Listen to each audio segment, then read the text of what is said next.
2025 ने हमसे यह नहीं पूछा हम रेडी हैं या नहीं, उसने सिर्फ हमें दिखा दिया लाइफ हो या मनी दोनों ही अनसर्टन होते हैं। तो आइए बात करते हैं उन घटनाओं के बारे में जिन घटनाओं ने 2025 में हमारी फाइनेंस के ऊपर असर डाला।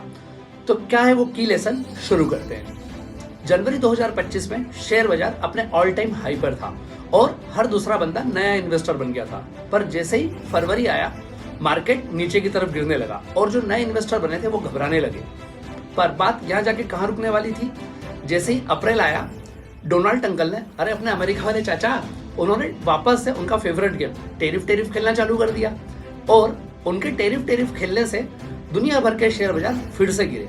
और इस बार जो नए इन्वेस्टर थे उनके लिए चौंकाने वाला मौका था, क्योंकि मार्केट काफी नीचे आ गए थे और कहीं ना कहीं वो इन्वेस्टर अब ट्रेडर बन चुके थे, मतलब लंबे टाइम के लिए आए थे और शॉर्ट टर्म में माल बेच के निकल रहे थे। और फिर अप्रैल मिड में पहलगाम अटैक हुआ, जो कायर पड़ोसी की कायराना हरकत थी। इसका जवाब तो भारत को देना ही था और इस बार जवाब भारत ने चाटा मार के नहीं दिया, भारत ने करी पाकिस्तान की कंबल कुटाई, जिसको सारी दुनिया ने देखा। पर इसका असर शेयर बाजार पे भी हुआ और शेयर बाजार एक बार फिर धड़ाम से नीचे गिरे।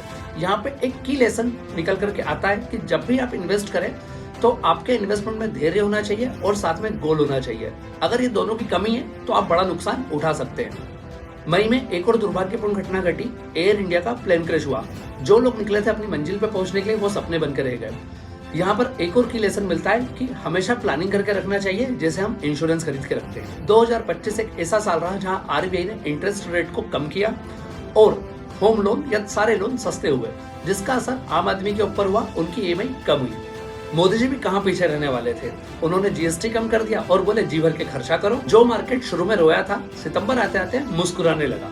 दिवाली इस बार ऑटोमोबाइल वालों की थी, क्योंकि जीएसटी का सबसे ज्यादा फायदा उन्हें ही हुआ और कुछ समझदार लोगों ने इस चीज का फायदा उठा करके अपनी एसआईपी बढ़ा डाली। पर अगर 2025 किसी पे मेहरबान था तो वो था सोना और चांदी। ऐसा लगा मानो जैसे दोनों रोज हॉर्लिक्स पी रहे हो। और लॉटरी उन लोगों की लगी जो सोने और चांदी में पहले से निवेश करके बैठे हुए थे। इससे इस साल का जो सबसे बड़ा लेसन निकल करके सामने आया वो ये था कि असेट एलोकेशन करना बहुत जरूरी होता है और हर साल अलग अलग असेट क्लास का होता है। जैसे 2025 सोने और चांदी का था और 2024 इक्विटी का था। 2026 में अब किसका होगा राज, जानेंगे अगले वीडियो में। जब तक आप चैनल को करें सब्सक्राइब और वीडियो को लाइक।